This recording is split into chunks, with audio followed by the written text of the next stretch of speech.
이번 방송에서 제공하는 투자 정보는 투자 판단에 대한 조언입니다. 방송에서 제공하는 주식의 가치, 가격 상승 및 가격 하락에 대해서는 방송사에서 보장하지 않습니다. 이 시각 헤드라인 뉴스입니다. 추석 연휴를 앞두고 9월 기업들의 체감 경기가 반년 만에 가장 큰 폭으로 개선됐는데 일본 수출 규제 여파 등에 따른 우려로 여전히 부정적 전망이 우세했습니다. 한국경제연구원은 매출액 기준 600대 기업을 대상으로 기업 경기 실사지수 BSI를 조사한 결과 9월 전망치가 87.8포인트를 기록했다고 밝혔습니다. 휴가철이 지나고 추석 연휴가 다가오며 내수 상승을 기대하고 있는데 일본 수출 규제로 인한 생산 차질 우려와 미중 무역 분쟁 심화로 교역량의 감소가 발목을 잡은 것으로 분석됩니다. 국제신용평가 회사인 스탠더드앤푸어스 S&P는 한국의 은행들이 경제적인 불확실성에도 위험 관리에 집중하며 신용도를 유지할 것이라고 전망했습니다. S&P는 보고서를 통해 한국의 은행이 앞으로 몇 년 동안 완만한 자산 확대 성향을 바탕으로 지금 수준의 자본 적정성을 유지할 것으로 본다고 밝혔습니다. 또 가계부채와 대외 환경 악화, 경기 둔화 등은 신용 비용 상승으로 이어질 수 있다면서도 가계부채를 해결하기 위한 규제 정책이 은행의 안정성을 뒷받침하게 될 것이라고 설명했습니다. 일본은 예정대로 한국을 화이트리스트에서 제외하는 조치를 강행한 것과 관련해 미 국무부는 미국은 이 문제를 진지한 논의를 통해 해결하도록 우리의 또 긴밀한 동맹국을 계속 장려할 것이라고 밝혔습니다. 국무부 대변인실 관계자는 일본이 오늘부터 화이트리스트 배제 조치를 실행에 옮긴 것에 대한 국내 언론의 서면 질의에 이같이 답했습니다. 오는 10월 1일부터 시작되는 중국의 국경절 연휴 7일 동안 모두 8억 명의 중국인이 국내외 여행에 나설 것이라는 전망이 나왔습니다. 중국 최대 온라인 여행사인 시트립은 올해로 70주년을 맞은 국경절 기간에 전국에서 다양한 행사가 열리며 여행객 수도 지난해보다 9.43%가 늘어난 8억 명이 될 것이라고 예상했습니다.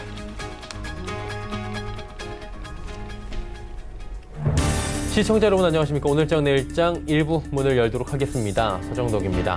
일단 오늘 시장도 오름세를 보여주고 있고요. 큰 폭의 상승이 나오는 건 아니지만 상승폭을 오후 들어서 다시금 조금씩 올려가고 있긴 합니다. 그런데 어제도 그렇고 오늘도 그렇고 불안한 모습들을 좀 지울 수가 없습니다. 대내외적인 악재가 여전히 산적해 있는 건데요.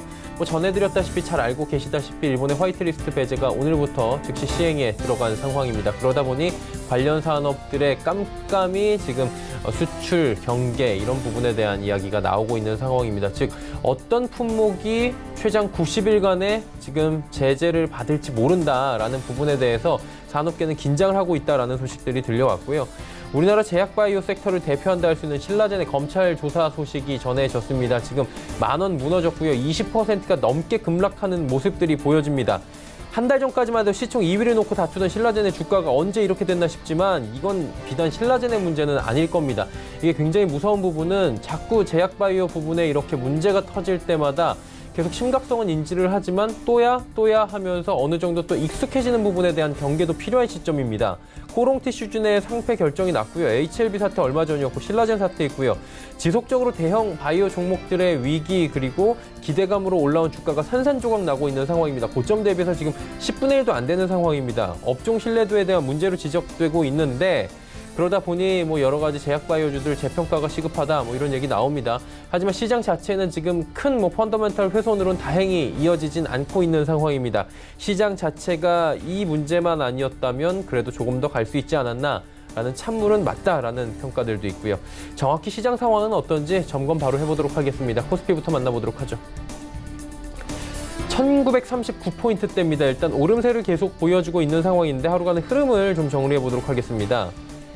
보시는 바와 같이 장중에 1939, 장중 고점까지 다시금 올라온 상황입니다. 장 초반에 1927까지 밀렸고요. 이내 회복을 했습니다. 그리고 조정이 나오나 싶었는데 정오 이후부터 다시금 올라오는 어떻게 보면 V자 모양이 살짝 보이기도 합니다. 수급 주체 만나보면 기관만 삽니다. 기관이 소량 117억 원 사는데 오늘도 구원투수는 연기금과 투신입니다. 특히나 연기금이 오늘도 제일 많이 사네요. 369억 원 정도. 외국인 소량 매도 개인도 팝니다. 다음 살펴볼까요? 삼성전자부터 네이버까지 현대차까지 모두 오름세고요. 네이버만 소폭 조정이 나오는데 현대차 같은 경우에 이번에 8년 만에 지금 쟁의 없이 합의를 했다라는 소식들이 들려왔습니다. 그러다 보니 주가에 좀 긍정적 영향을 주는 것 같고요. 파업 소식이 안 들려온 게 참 진짜 오랜만이네요. 다음 살펴보도록 하죠. 6위부터 10위 종목들입니다. 현대모비스부터 신한지주까지 쭉 올라오고요. 셀트리온이 어제 뭐 하락이 좀 있었는데 오늘은 또 큰 폭의 상승이 나옵니다. 신라제는 급락하고 있지만 셀트리온은 올라갑니다. 즉 옥석 가리기가 지금 시작이 됐다라는 얘기가 자연스럽게 나올 수밖에 없는 게 기대감으로 올라온 주가 그리고 임상에서 실패한 주가들 뭐 이런 것들은 전체적으로 조정을 받고 있지만 셀트리온 같이 일단 뭐 셀트리온은 복제약 쪽입니다. 섹터 자체가 제약바이오 중에서도 좀 다르고요. 매출이 실제로 이뤄지고 있는 대형주기 때문에 오늘 같은 장에서는 오히려 매기가 몰리는 모습들을 포착을 할 수가 있습니다. 현대모비스 오늘 문 대통령과의 질의응답이 있었다라는 얘기들이 있습니다. 전기 수소차는 전 세계에서 누가 최고냐? 대한민국이다라고 자신 있게 현대모비스가 얘기했다라는 소식이 들려왔는데 주가도 오늘 잘 달리네요. 다음 살펴보도록 하죠.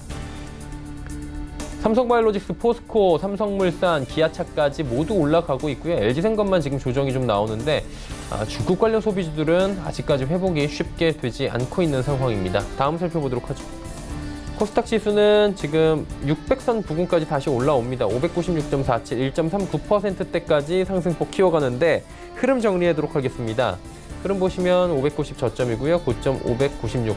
사실 그래프 보시면 거의 거래소와 같습니다. 움직임이 오늘 양시장이 장 초반에 살짝 조정받다가 고점 찍고 다시 조정 장중에 받고 다시 고점 만들어가는 모습 잘 보면 V자 똑같습니다. 수급 만나보도록 하죠. 수급은 좀 다릅니다. 외국인이 사주고 개인 기관 양매도 나오고 있고요. 기관은 또 연기금은 어제에 이어서 소폭 사주고 있는 모습입니다. 시총 상위주들입니다. 보시는 바와 같이 셀트리온 헬스케어는 무려 8%의 급등입니다. 옥석 가리기 진행이 된 겁니다, 이제. 그러다 보니 헬릭스미스도 아직까지는 기대감, 그리고 좀 탄탄해 보인다, 이런 얘기들이 나오고 있는데, 오늘의 하이라이트는 셀트리온 헬스케어라고 할 수 있겠네요. 시총 1위 종목이 잘 가주다 보니까 코스닥이 다시금 상승 시동을 걸고 있고요. CJNM 올라갑니다. KMW가 어제까지 올라온 주가를 살짝 조정을 보여주면서 내리고 있고요. 펄어비스 올라갑니다. 게임주들 최근에 괜찮은데 잠시 뒤에 저희가 게임주 관련해서는 자세히 좀 여쭤보도록 하고요. 6위부터 10위 종목들입니다. 메디톡스, 슈젤 모두 보톡스 관련주도 올라오고 SK모트리얼즈 오늘 화이트리스트 배제가 본격적으로 되기 시작하면서 일본 수출 분쟁과 관련해서 여러 가지 수혜가 예상되는 실질적인 종목들은 소폭씩 상승 흐름이 나타납니다. HLB 하락하다가 또 상승하네요. 다음 살펴보도록 하죠. SFA, 솔브레인 빠지고 있고요. 오히려 좀 올라가다 빠지네요. 이 종목들은 파라다이스, 컴투스, 에코프로, BM 올라가고 있고요. 신라제는 지금 시총 15위권 내에도 전혀 보이질 않고 있고요. 시총 20위권 내에도 보이지 않을 정도로 신라젠 쇼크가 굉장히 큰 상황입니다. 다음 살펴보도록 하죠. 원달러 환율은 오름세입니다. 소폭이지만 2원 30전 올라가면서 1213원대, 1210원이 깨지지 않고 버티는 모습이 포착이 됩니다. 금일폰 방송에서 제공해드리는 정보는 투자 판단에 대한 조언일 뿐입니다. 해당 주식의 가치와 수익률 보장해드리지 않는다는 점 참고해 주시길 바랍니다. 시장 이슈 바로 정리합니다. 펠리즈 투자리서치 김민수 대표와 함께합니다. 대표님 안녕하세요. 네, 안녕하십니까. 게임 업종 잠깐 조금 전에 제가 언급을 드렸었는데 대표님께 바로 여쭤보려고요. 최근에 게임주 흐름 괜찮은 것 같은데 좀 자세히 정리해 주시겠습니까? 네, 어떻게 보면 게임 대표 주자라고 할 수 있는 NC소프트가 시장보다 좀 강한 흐름들을 나타내고 있고요. 그와 함께 펄어비스 같은 경우도 코스피 지수보다는 양호한 모습을 보이면서 게임주에 대한 시각이 조금씩 바뀌는 게 아니냐. 왜냐하면 대장주의 변화가 상대적으로 견조하다는 관점 쪽에서 온기가 퍼지는 게 아니냐라는 관점 쪽에서 바라볼 수 있는 상황들인데요. 일단 게임 산업 관련돼서 조금씩 변화된 요인들이 나타나기 시작하는 것은 사실이라고 봐야 될 것 같고요. 가장 먼저 정부 중심으로 어떤 게임 관련된 산업의 규제를 완화시키고 있는 흐름들인데 특히 월 결제 한도를 폐지를 하는 분위기가 나오기 시작하고요.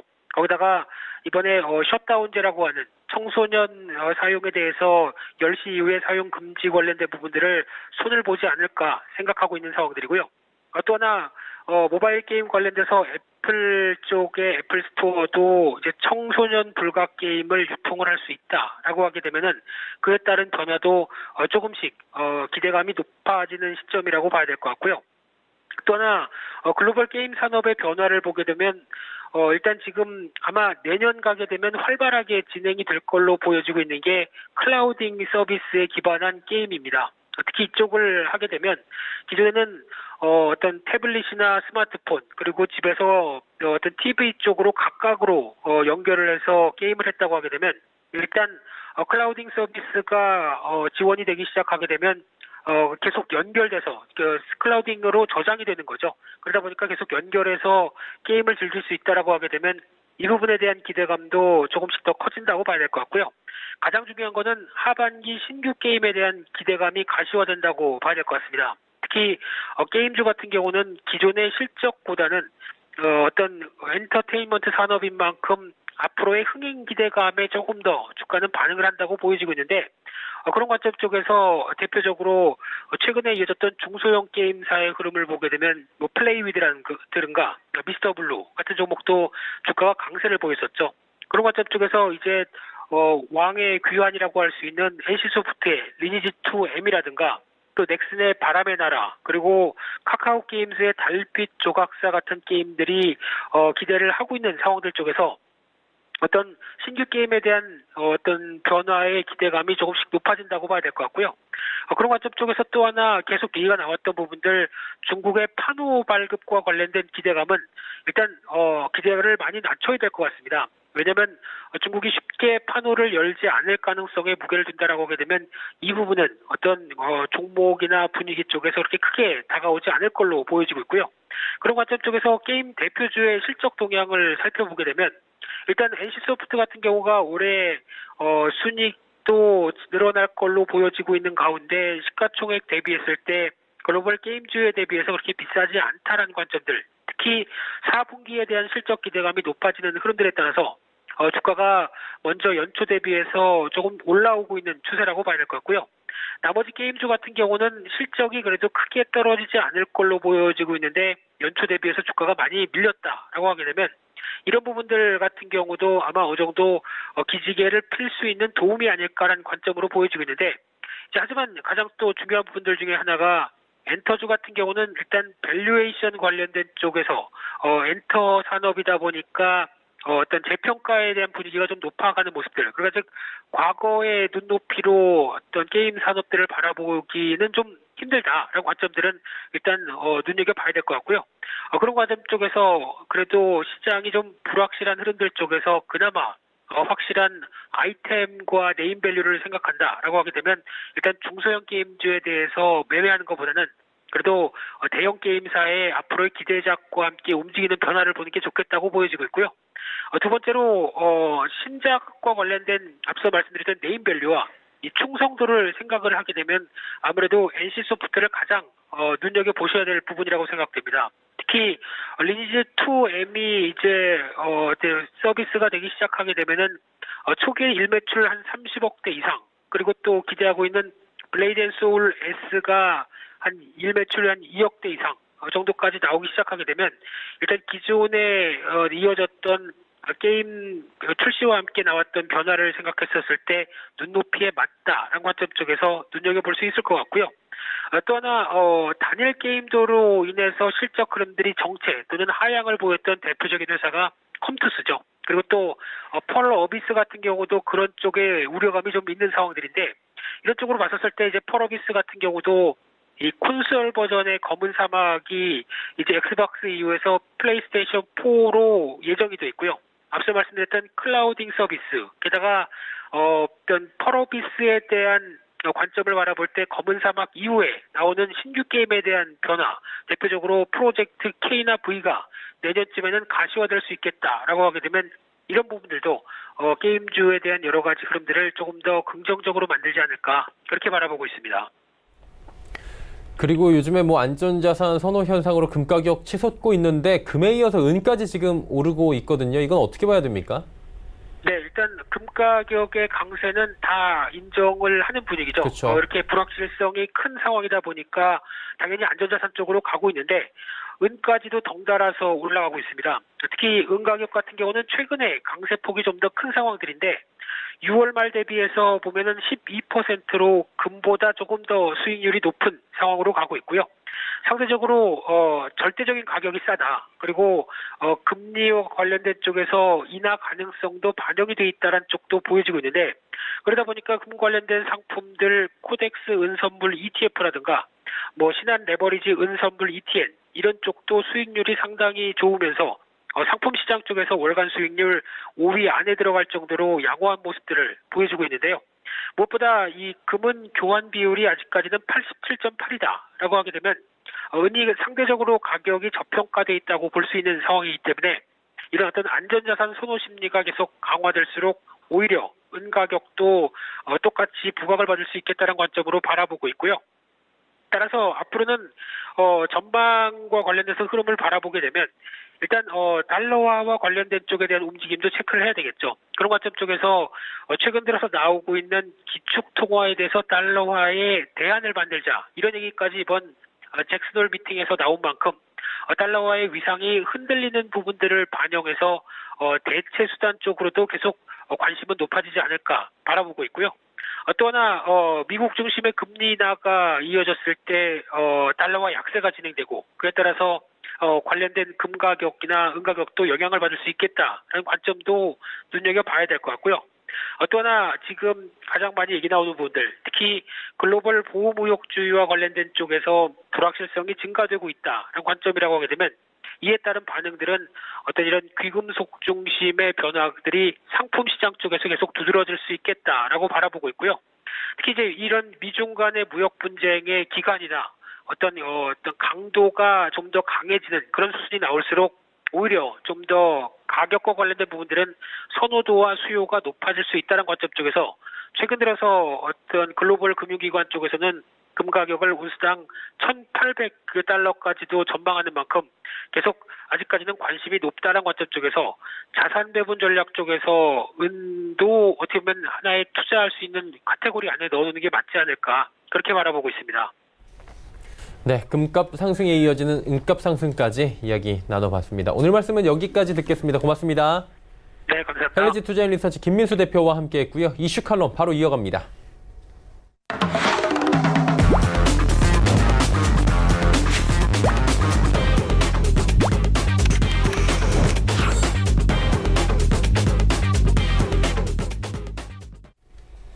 이슈 알아보도록 하겠습니다. SPM 김형진 대표 오늘 연결돼 있습니다. 안녕하십니까? 네, 안녕하십니까? 네.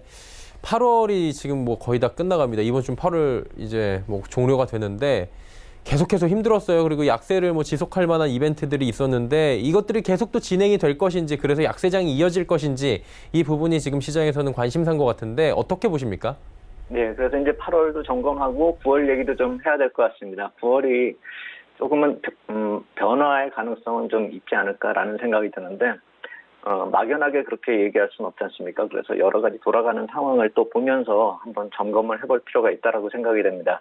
지난주 잭슨홀 미팅 당일부터 이 금리 정책 관련된 그런 재료하고 미국, 중국 무역 분쟁 이것이 좀 중첩돼가지고 재료가 반영되고 있기 때문에 좀 시장이 복잡하기도 하고 투자자들은 좀 피곤하기도 하고 그런 상황인데 그럴수록 좀 더 자세하게 좀 지켜볼 필요가 있어 보입니다.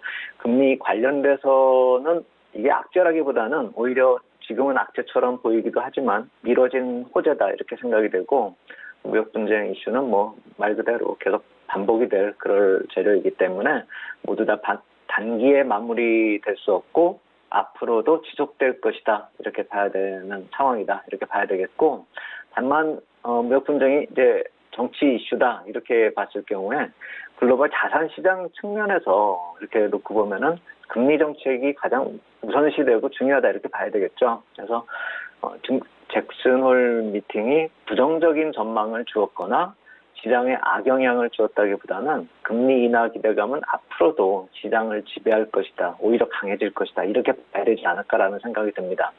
구체적으로 시장에 변화되는 모습이 그렇게 나타나고 있다라는 생각이 들고 있다라는 것이고 다음 달 같은 경우 FOMC 회의에서 이제 9월 FOMC가 얼마 남지도 않았습니다. 한 2주 정도 남았는데 25bp가 기정사실로 받아들여지고 있지 않습니까? 그래서 제가 종종 9월도 보고 12월 FOMC 회의에 대한 얘기도 좀 살펴봤기 때문에 이번에 잭슨홀 미팅도 있었기 때문에 이번에는 약간 좀 더 멀리 내년 초에 FOMC 회의의 금리 전망은 이번 잭슨홀 미팅 이후에 또 어떻게 변화되었나 이걸 한번 살펴보려고 표를 하나 만들어봤습니다. 2020년 1월에 FOMC 회의 금리 인하 확률 추이를 살펴보는 것인데 약간 멀게 느껴질 수도 있습니다. 그렇지만 이것이 뭐 반년 뒤의 얘기를 왜 벌써부터 하느냐 이렇게 말씀하실 게 아니라 지금 시장에서 금리 인하에 대한 그런 여론이 컨센서스가 어떻게 형성이 되고 있는지 이것을 좀 살펴보자라는 것입니다. 그래서 이것을 짧게 간단히 말씀을 드리면 시간이 갈수록 75bp나 확률이 높아지고 있다. 이 점을 말씀을 드리는 것인데 그림을 보셨을 때 이게 올해 1월부터 이제 금리 변동을 금리 예측이 변동되는 것을 나타내는데 초반에는 이 녹색선이 좀 가장 높게 나타나고 있죠. 녹색이 가장 높다라는 것은 확률이 제일 높다라는 것인데 이것이 25bp 인하 확률입니다. 내년 1월까지요. 그리고 5월 들어서는, 그러니까 중간 들어서는 붉은색 선이 이게 툭 치고 올라오면서 가장 높아지죠. 이게 50bp 인하 확률이고요. 8월 들어서는 이 두 선들, 빨간 거, 녹색 선, 이게 뚝 떨어지지만 그것이 금리 인하 확률이 낮아지고 있다. 이걸 뜻하는 것이 아니라 반대로 푸른색 선이 가장 높아지고 있는 모습이 나타나고 있죠. 이것이 75bp 인하 확률입니다.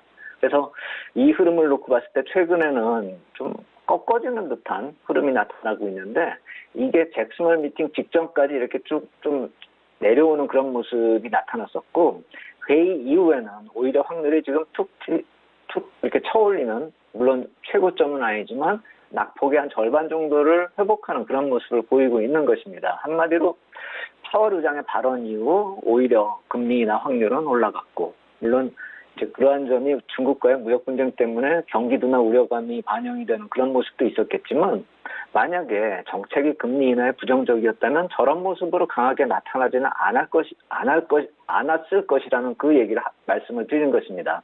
해서 저런 배경 속에서 국채 가격이 지속적으로 강세를 보이고 있고 지난 주말에 무역 분쟁이 나타나도 다른 자산이 폭락을 보일 때 채권 시장은 오히려 강했지 않습니까? 그래서 지난 주말 이후 우리가 시장에서 나타나는 이번 주 초까지 나타났어도 그런 충격에서 우리가 좀 살펴봐야 되는 중요한 의미는 자산 시장의 선호 순서에 따라서 그 충격이 다르다는 것입니다. 그러니까 약한 자산이 먼저 무너지고 아까 보셨던 표처럼 계속 채권은 강세로 갈 그럴 확률이 높기 때문에 악재가 발생이 돼도 미국 국채 시장은 지속적으로 강세를 보이고 유사한 그런 자산군으로 볼 수 있었던 하이드나 리츠 같은 경우는 무역 분쟁하고 상관도도 많이 떨어지는 자산임에도 불구하고 상대적으로 위험 자산 쪽에 가깝다는 그 점 때문에 반락이 많이 나타났다라는 것이죠. 그래서 자산 시장이 위축이 되고 악재가 발생이 될 경우에는 유동성이 확실한 자산으로 집중되는 모습이 반증이 되고 있다. 그것이 지난주 잭슨홀부터 이번 주 초까지의 흐름에서 우리가 좀 주목해야 될 놓치면 안 될 포인트다 이렇게 말씀을 드리겠습니다. 그렇다면 이제 안전자산 선호 현상이 계속해서 뭐 금값도 오르고 있고요. 지속되고 있다고 봐야 될 것 같은데 그러면 뭐 향후에도 이런 추세가 좀 이어진다고 봐야 되겠죠?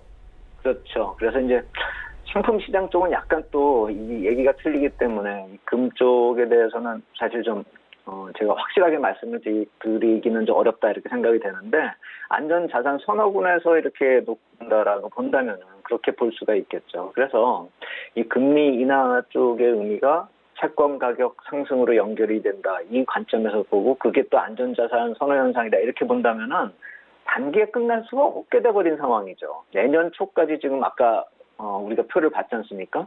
근데 내년 초까지 저렇게 금리 인하가 되고 그것은 채권 가격이 올라간다.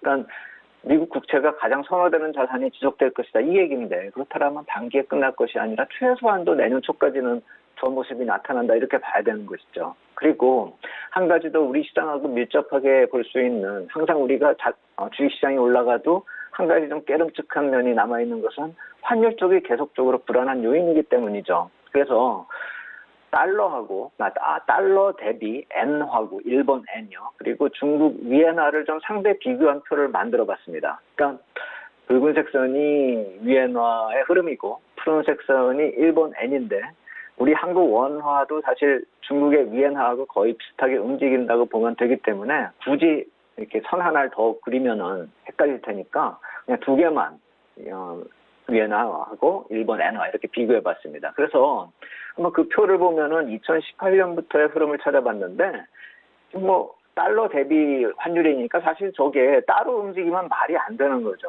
달러 대비이기 때문에. 그러니까 일본이건 중국이건 달러 대비라고 한다면 달러가 강하면은 한쪽은 약해지고 그게 동행해야 되는 게 정상적인 모습이죠. 그게 2018년도까지는 그렇게 나타났다라는 것이죠. 그림에서 보시면 동행을 하지 않습니까? 근데 제가 검은색 박스로 표시한 때부터는 이게 반대 흐름으로 나타나고 있습니다. 그게 2019년 올해 초인데 이때부터는 완전히 서로 반대로 가지 않습니까? 하나가 올라가면 하나는 내려가고 이게 뭐라고 해야지? 저게 그냥 극단적으로 반대 흐름으로 가고 있는 그런 모습인데 그때가 미국 국채 중심의 안전자산 선호 현상이 출발점이다 이렇게 봐야 되겠고 그것이 현재까지 지속이 되고 있고 좀 더 크게 보면은 안전자산하고 이머징 자산과의 디커플링이 심화되기 시작했다 이렇게 봐야 되는 그것이 저 까만 박스권이라는 것이죠. 그리고 코스피가 세계에서 가장 약한 자산군으로 이렇게 수익률이 계산이 되기 시작했던 그때도 이때부터라는 것이죠.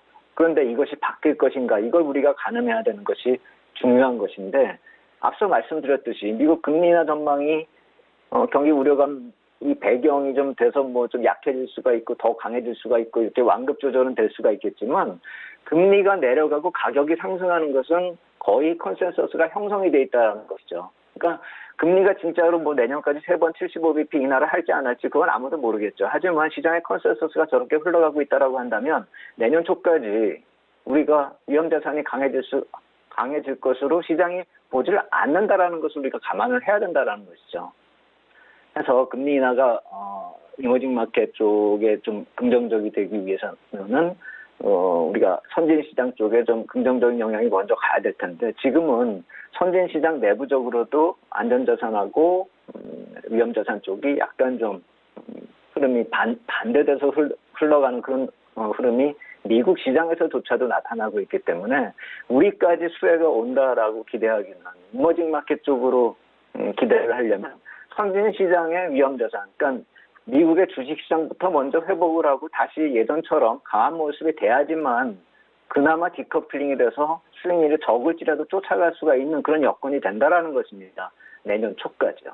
그래서 위안화 약세 아까 보여드렸지만 이렇게 자산시장 분류군으로 이렇게 뭐 위험자산이냐 뭐냐 이렇게 안전자산이냐 이렇게 따지는 거 외에도 위안화가 약세를 보이는 것은 한국 금융주와 또 내수의 직간접적인 요인이 된다라는 점 우리가 놓치면 안 되는 것이죠. 왜냐하면 금융권에서 발행한 중국 관련된 기초자산 상품들 많지 않습니까? 그래서 그 수익률하고 연관해가지고 해석한다면 금융주 쪽은 좀 이따가도 다시 말씀을 드리겠지만 3분기 이후에 이 위안화 흐름 또 이 중국 관련 자산하고 이쪽이 회복이 돼야지만 좀 우리 금융주 쪽이나 내수 쪽도 회복이 될 것이라는 그 중요한 의미를 우리가 빠뜨리면 안 될 것이고 우리 자산시장 놓고 봤을 때 중국 쪽은 아무래도 앞으로도 좀 중요하게 지켜봐야 될 포인트다 이렇게 생각이 됩니다.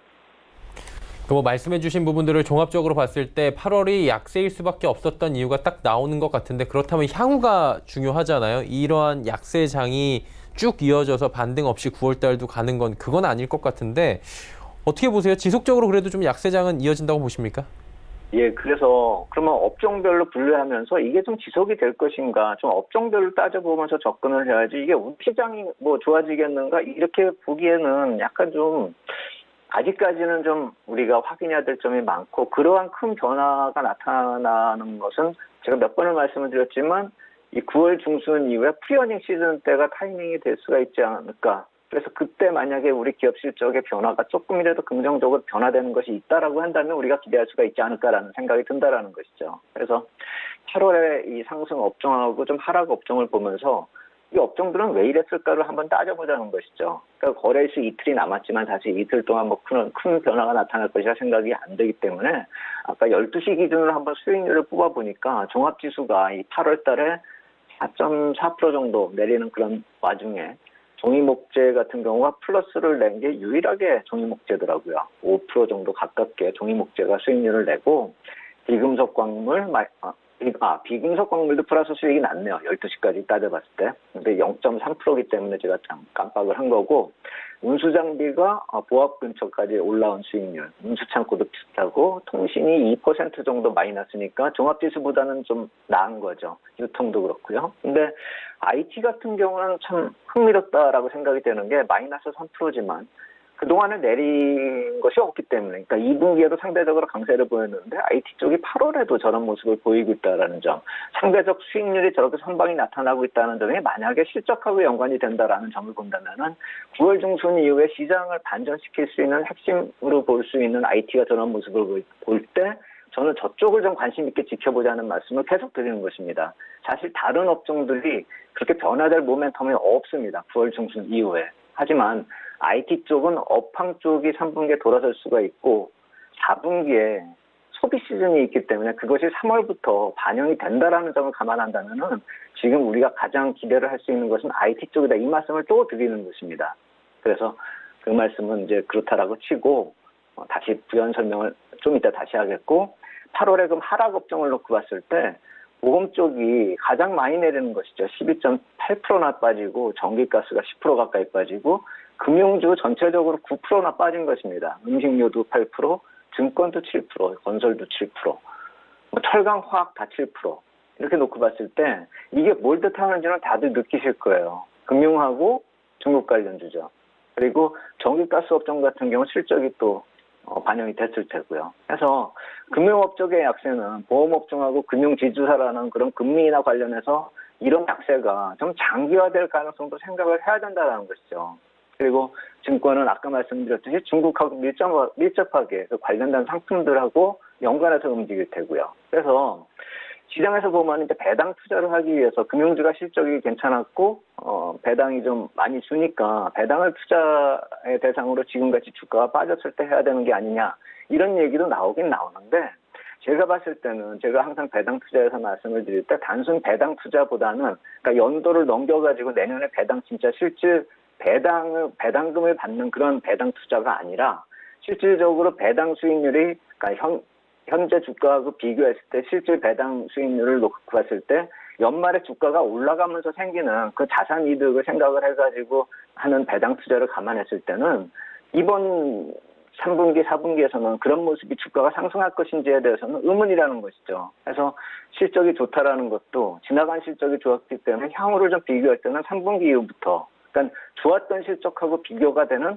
3분기 이후부터 금융주는 실적을 한번 재검토를 해봐야 된다는 것이죠. 왜냐하면 자칫 잘못하면 배당을 노리러 들어갔다가 실적이 좀 안 좋아진다라고 한다면 내년 상반기까지 좀 안 좋은 흐름 속에서 헤맬 수가 있기 때문입니다. 그래서 제가 봤을 때는 좀 안 좋은 업종들, 아까 말씀드렸었던 8월에 안 좋았던 업종들은 3분기까지도 좀 안 좋을 가능성, 그러니까 그것이 만약에 정말 안 좋게 반영이 될 경우 내년 초까지도 이어질 수 있다는 점에서 우리가 이 8월에 업종별 수익률은 좀 유심히 업종들을 좀 관찰하면서 향후 대응 전략에 참고할 필요가 있겠다 이렇게 말씀을 드리겠습니다. 네, 지금 업종별로 흐름들 하나하나 좀 짚어주시면서 특징까지 잡아주셨습니다. 그러면 이제 8월 다 갔고요. 다음 달 9월 생각해야 되는데 9월 추석도 있고 만만치 않을 것 같아요. 어떻게 보십니까?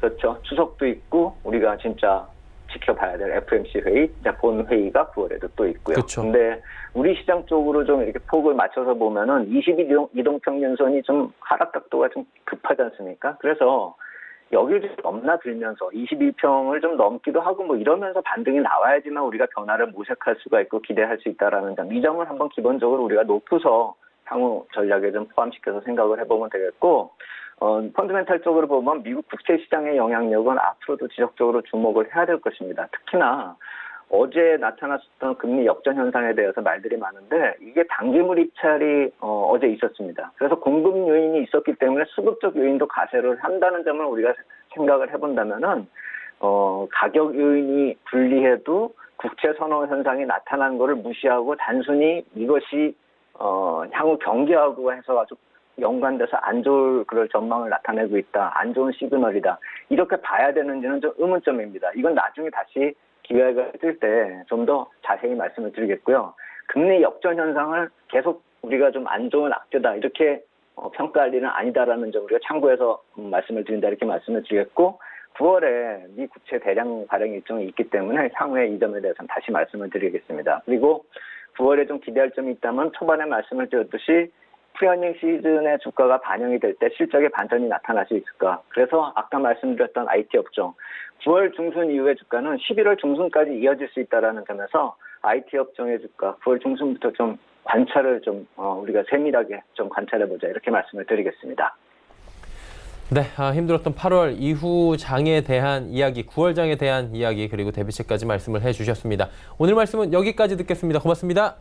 감사합니다. 네, SPN 김형진 대표와 함께 이야기 나눠봤고요. 오늘 나눠본 이야기들 다시 한번 정리해드립니다.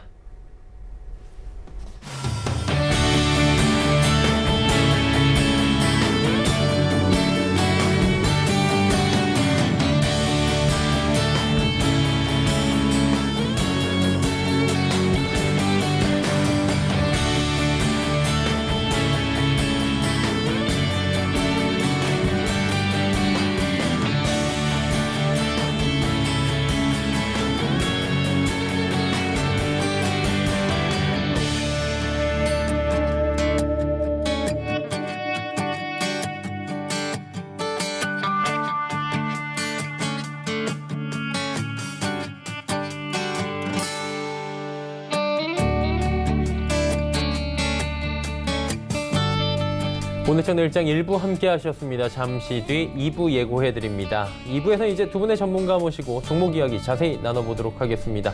2부에서는 종목 상담도 함께 이어지니까요. 함께 해주시길 바랍니다. 2부에서 뵙겠습니다. 고맙습니다.